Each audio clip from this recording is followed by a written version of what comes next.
the decline of friendship is a fucking killer. It is killing people. And specifically, it's killing men. It is killing men. One, because what these people are doing, they're destroying themselves with either substance abuse, unhealthy lifestyles, or just, roadblocks in themselves. Shit like that.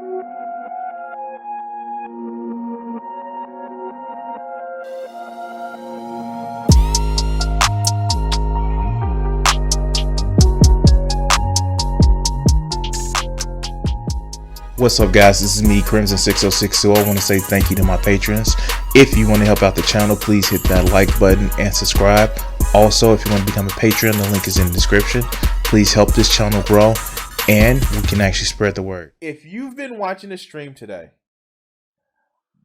I shitted on like this red pill guy. I did shit on him, and I admit that I shit on him. I took a nasty runny shit all over his whole concept.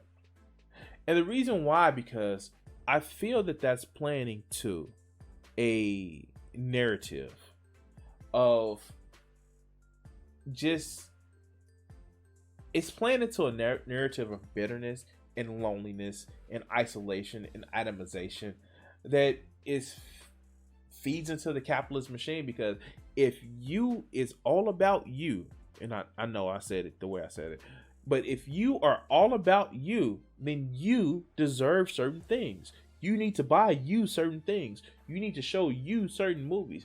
You need to get you certain things and make sure that it's an atomization problem where this individualism, not being an individual, but individualism is driving so many people to just being alone. And I saw this on the Hill channel a couple of months ago, and I've kind of been lacking trying to get to it. But let's actually go and pay attention to this video. And I'm sure this right-wing person is going to have the wonderful take on it. But let's go. Well, let's start with Joe Biden. In the middle of a fairly boilerplate pitch for his infrastructure bill, President Biden said something really interesting yesterday. Quote, "When I first got to the Senate, I had two young boys who had just lost their mom and their sister in an automobile accident," he recalled. "If I hadn't had the family I have, my sister, my younger sister, my best friend, and my brother and my mom help out, I couldn't have done it." But, Biden added, not everybody has that kind of support. Now, this is actually true. And I would actually say, here, bear with me.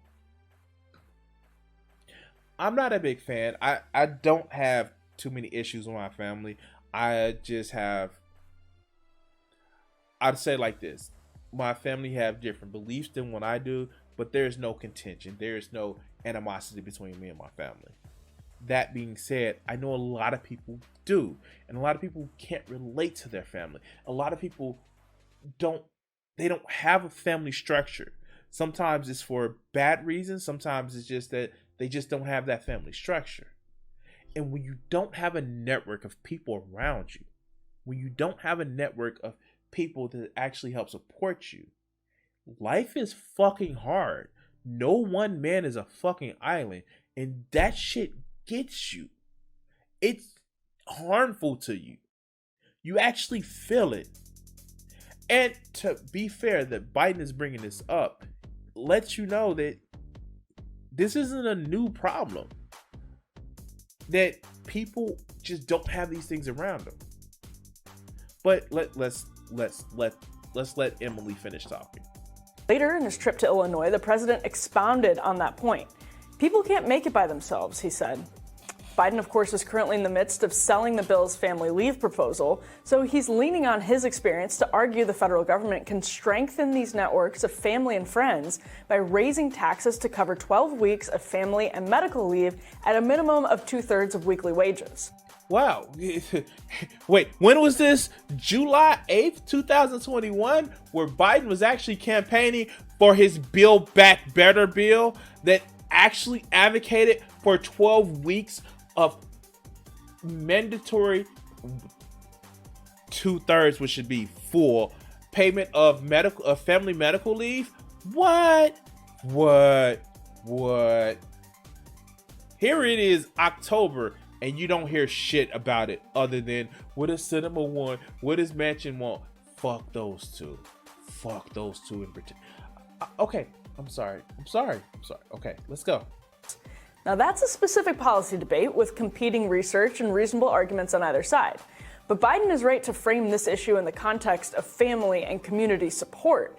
That's a deeper issue, of course, but it's also much more pressing. While the Biden administration missed its 70% adult vaccination rate target on the 4th, most Americans are...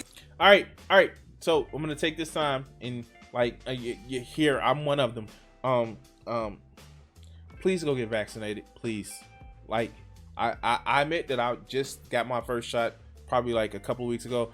I admit, because I'm a little pussy. I'm fearful of needles. I have PTSD issues from needles, but I still wanted to take my shot. And if you guys haven't done so, please take your shot. And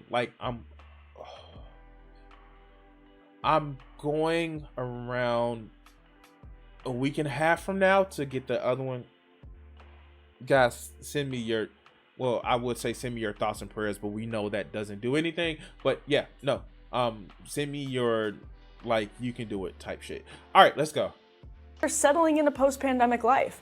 Alarming new data indicates those support networks are crumbling. A trend accelerated but not induced by the pandemic, but one that leaves us in rough shape nonetheless. Political media loves to chew up survey data and spit it out, grinding from topic to topic, obsessing over the horse race. But it's important to think about these numbers in the context of... Okay, please get to the point. Oh my God, this is the reason why I stopped watching Rising. Well, besides the blatant racism by Sagar and Crystal enabling them, and them two leaving, and then this chick starting to get appearances. Although Ryan Grimm is okay, I kind of like him from The Intercept. Okay, I watch too much news shit online, but get to the fucking point.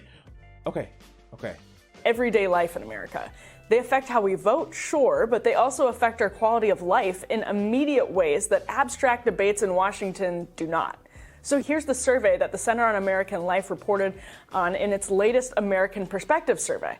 Quote, coming out of a once-in-a-generation global pandemic, Americans appear more attuned than ever to the importance of friendship.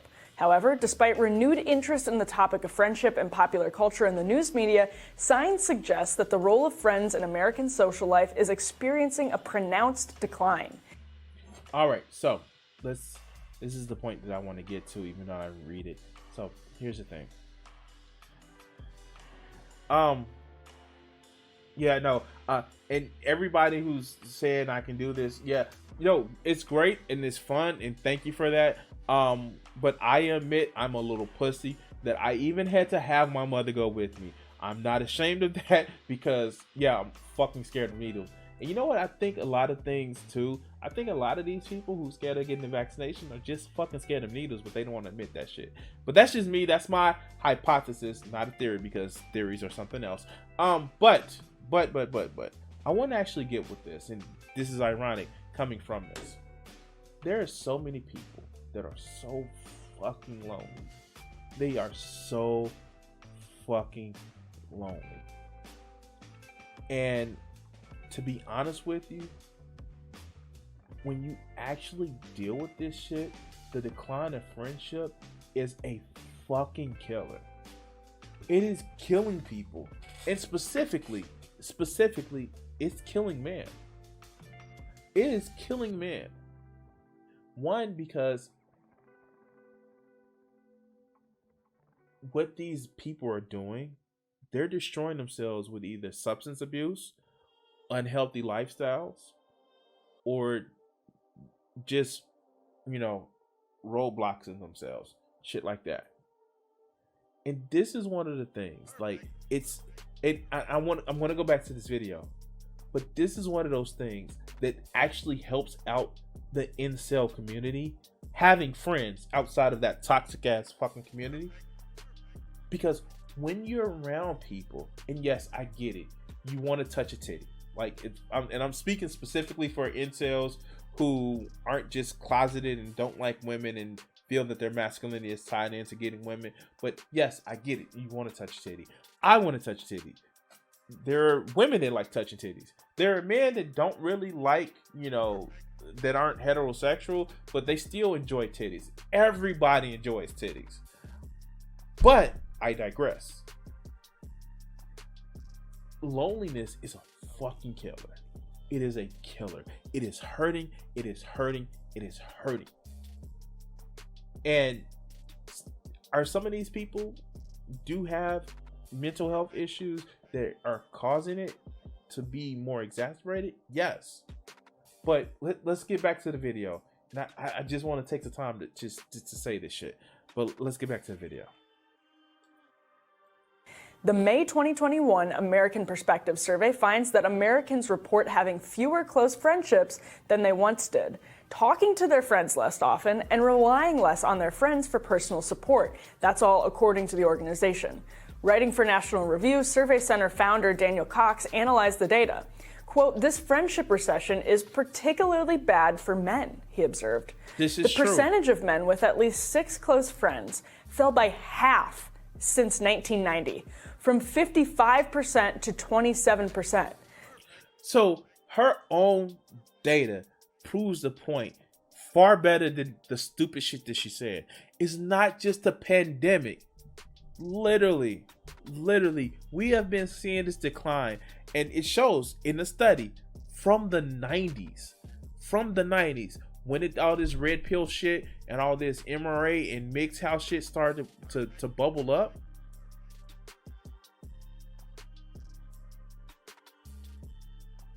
It's not just a pandemic. But let's continue. The study also found the percentage of men without any close friends jumped from 3% to 15%, a 5-fold increase, wrote Cox. Single men fare the worst. 1 in 5 American men who are unmarried and not in a romantic relationship report not having any close friends. When Biden reflects on the role his family and friends played in enabling him to embark on the enormously difficult and noble task of raising kids after the death of his wife, he's arguing not everyone was as fortunate as he was to have a network that could afford to help him. Others need the federal leave to reap the full benefits of their family and friends. That's the Biden argument. Again, it's a very specific policy argument with debatable implications.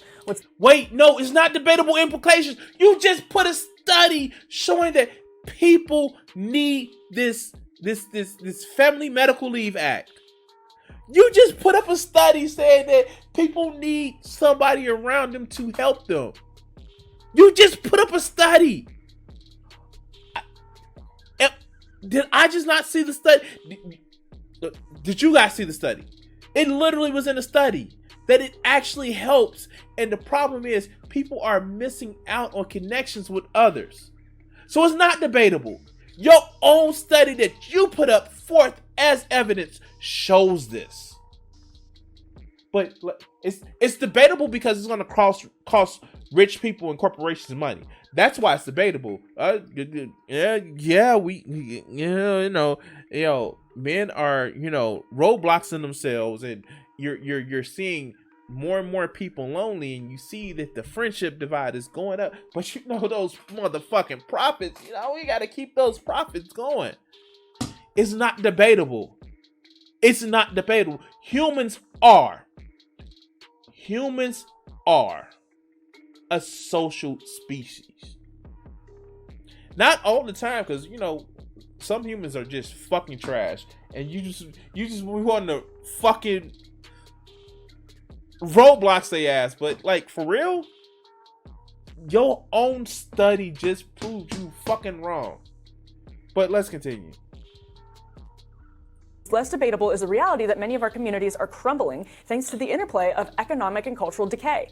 A shifting job market lines the pockets of executives while leaving communities to absorb mass layoffs, transitions, and that destabilizes these very fragile ecosystems, isolating men from stable... Oh, I forgot, she's a fake populist. Yeah, she's a fake populist. She's for the MRA, and she's against corporations until she has to advocate for corporations paying to help support a network. Okay, let's go.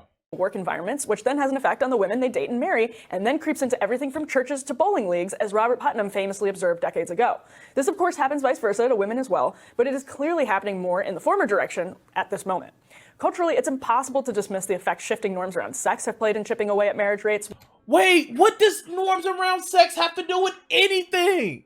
Like, this is what I don't fucking get. You had it. You were so fucking close. You were so fucking close. Now it's the bitch's fault because they get to choose what man they want. Like, no, that's not how this works. Oh my God.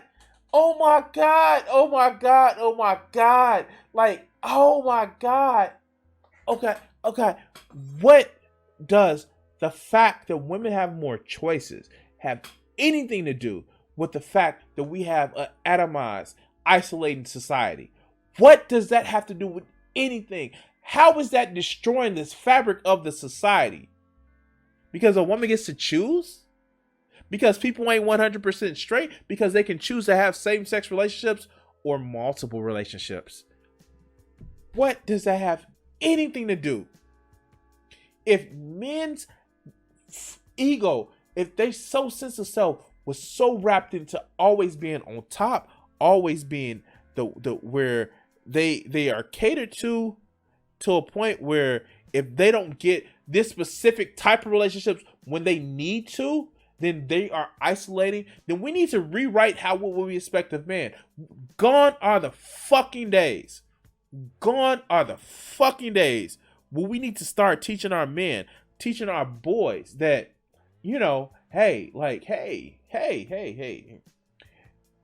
you shouldn't think that you're not a man if you don't get the woman that you want, but build that relationship, build that network of friends around you.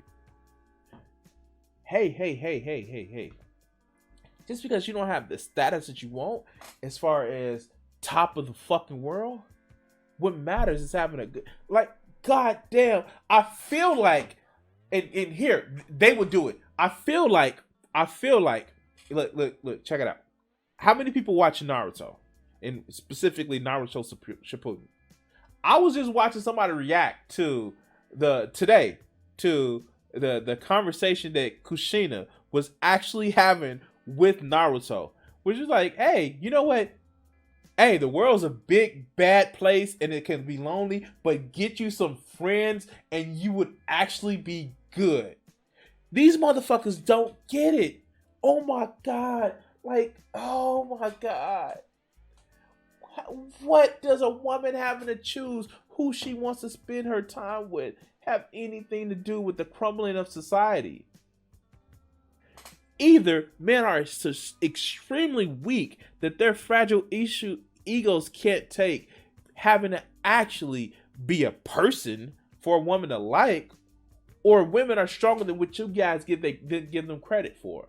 Either way, God, she literally tied it back to a woman's right to choose.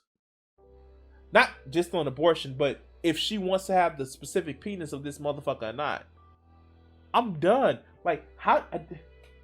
Wow. I can only say two things. Please like and subscribe. It's your choice if you want to do.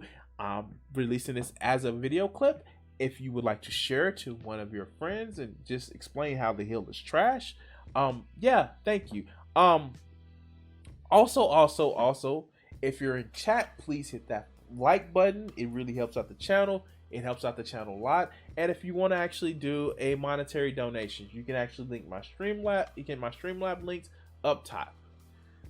Wow, damn.